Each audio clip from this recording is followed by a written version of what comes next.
Have you ever been driving down the left-hand side of a dual carriageway and perhaps you're not getting up to 70, but there is quite the line of traffic in front of you, so you just keep to the speed that everyone else is doing?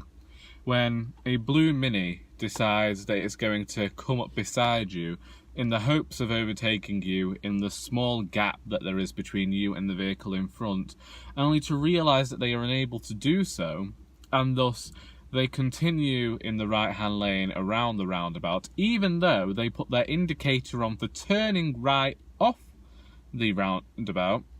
They then turn left and continue to proceed down the right-hand side of the dual carriageway. And then you have to overtake a lorry. You don't know what's in it, probably some sort of like petrol or diesel or some other sort of fuel. And you have to overtake it as well as this blue Mini. You think, well, clearly it just wanted to overtake. Maybe it didn't realise it was indicating. And then you come to the second roundabout. And this time it's gone back into the right-hand lane. And you think, oh, that vehicle's going to Bollington. You'd be wrong. Because although said blue Mini puts on their right indicator, they then decide that they're going to come off the roundabout onto the final part, which is a single carriageway, go down to the next roundabout, where you realise that for some reason, every time they enter a roundabout, they put on their right-hand indicator, and every time they leave the roundabout, they put on their left-hand indicator, which is just confusing and is just not the way it's done. And Lord, it has frustrated me this morning to be stuck behind that blue Mini. Yes, the driver did have P plates on his car, but surely he understood that in Britain, there is a certain way to drive. Maybe he didn't get his licence here. Maybe he got his licence in Acapulco or that other place, Amarillo or Las Vegas or somewhere that maybe didn't have roundabouts and he just doesn't understand what he's doing. But I was frustrated as heck.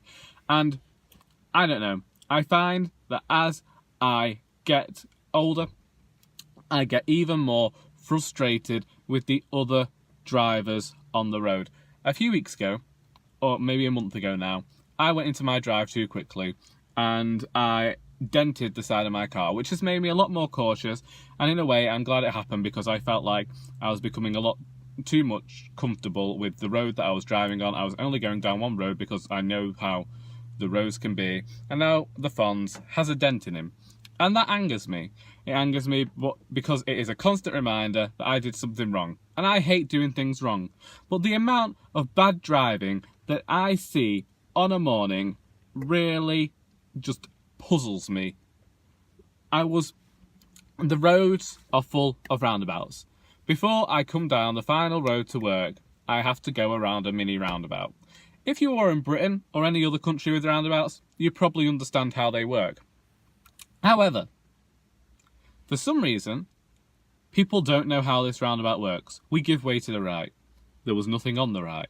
So naturally, I begin to pull out to go right. And the car straight ahead also decides to pull out. I'm like, well, why are you now making me wait in the middle of a roundabout, blocking off this other road here, because this driver over here, who is turning left, is going to have to turn left before you can head straight on anyway. The mind boggles. Hi everyone, my name is Charlie. And I guess I'm just a bit annoyed about the state of traffic in a morning on the way to work. I haven't yet had a cup of tea. I might do that soon, but I have a few more videos to make yet. I hope you enjoyed this little rant, and until next time, that is all.